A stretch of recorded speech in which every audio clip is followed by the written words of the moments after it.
efforts become toxic when they start changing the way we think and feel about education. They become toxic when we start using the wrong tool the wrong way. But when we hold kids' graduation to that, that's toxic. All right, up next, we have a very special guest.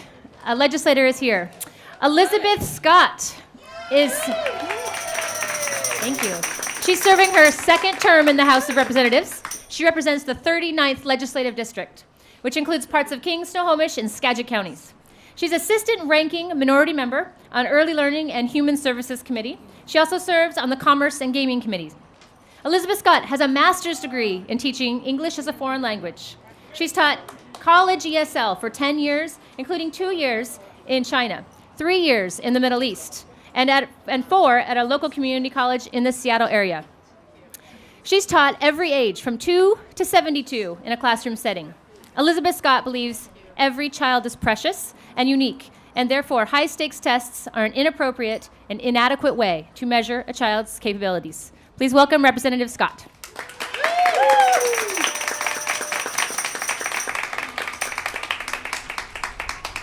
Thank you very much for having me here today. I am Elizabeth Scott. I represent the area from Monroe to Cedro-Woolley, so Snohomish and Skagit counties and a chunk of northeast King County. I am so happy to see all of you here today and to see all of these signs, particularly the opt-out signs. The pressure needs to come from you and from the grassroots, and by that I mean teachers, parents, students wearing t-shirts. This is great to see. That pressure needs to be heard in Olympia, right there on the Capitol doorsteps and in the offices. I hope that all of you will visit your elected representatives and senators today, because frankly, I am appalled. How ironic is it? I mean, you talk about not being able to hear the voices of the people. The Democrat PCOs, that's the grassroots activists, all the way to the state level, voted no. Stop. Common Core. We're not okay with all this testing. The Republican PCOs, all the way to the national level, the RNC, voted no. Stop. Common Core. Stop all this testing and data collection. We're against it. So I ask you, if the Democrat and Republican grassroots activists and parents are against it, why hasn't this message gotten to the top Republicans and top Democrats on those education committees? What's the deal? I'll tell you what the deal is. Data. It's the data.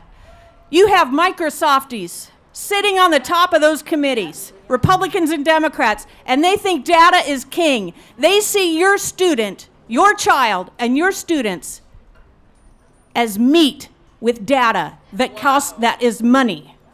I know those are harsh words, but that is the truth. They're not looking at them as children, or else they would be saying, why are we doing all these tests? Why are we taking up most of spring quarter on testing? That is ridiculous. Why is North Kitsap School District saying they're going to have to spend $1 million implementing the language arts piece of Common Core alone? You've got school districts struggling. You've got school districts with kids in hallways, and somehow you're going to take up the library resource room for testing all spring quarter? Are you kidding me? That is a misplaced use of funds.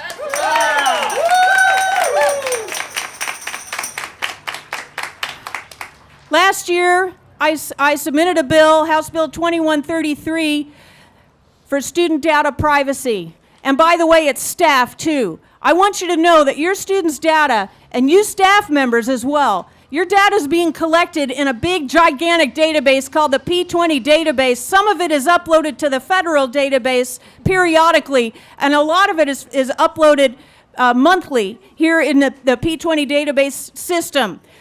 When I asked, what are the protections on this data, I called agency after agency into my office. I had the attorneys from the OSPI in my office. I said, where are the protections around this data? Why can't parents be notified that this data is being collected? I want parents to be able to know what's being collected, who it's being shared with, And they should be able to give the thumbs up or thumbs down on the sharing of that data, especially to out-of-state and out-of-country companies.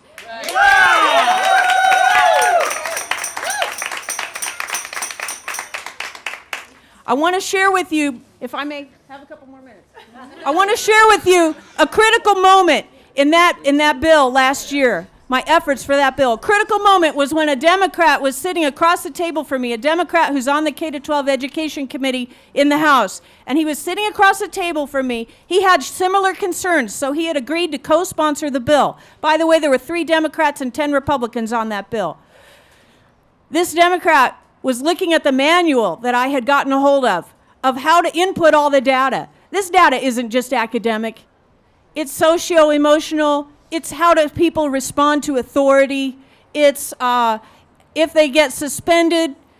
I mean, how do you know they didn't get suspended for chewing their Pop-Tart into the shape of a gun? Okay, the rules for suspensions are ridiculous these days. But it's going into that database, and it's there. And when I showed him that manual of how to input all that data, he looked through it, and suddenly he jolted back in his chair, and he looked at me and he said, eyes wide with realization, so we're all criminals now.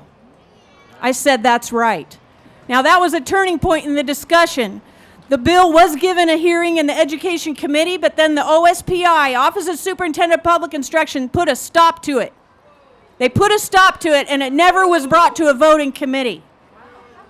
So I'm telling you, when you are looking forward and deciding where to place your efforts for 2016, you need to very carefully vet the people that you're backing. Very carefully. Find out, do they think a child is precious or do they think data is king? Because that's what it comes down to.